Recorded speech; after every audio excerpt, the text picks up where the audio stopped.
সম্মানিত দর্শকবৃন্দ, ইদানিং লক্ষ্য করা যাচ্ছে সামাজিক যোগাযোগ মাধ্যমগুলোতে বিভিন্ন ইউটিউবার, রাজনৈতিক বিশ্লেষক ও বিভিন্ন পেশায় নিয়োজিত মানুষ নিজের ইচ্ছে মতে যা মনে চায় তাই বলছে, প্রচার করছে।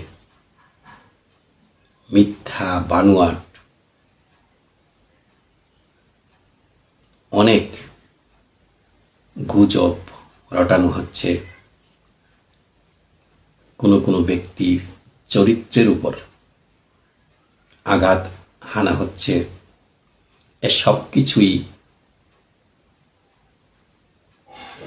দেশ এবং জাতির জন্য অকল্যাণকর। ইদানিং এমনি একজন ব্যক্তির অর্থাৎ সাংবাদিক ইলিয়াস হোসেনের যে ফেসবুক আইডি মেটা ব্লক করে দিয়েছে। ধন্যবাদ মেটাকে।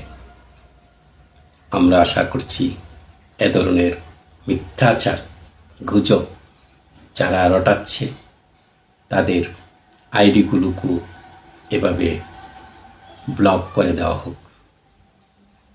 ধন্যবাদ সবাইকে।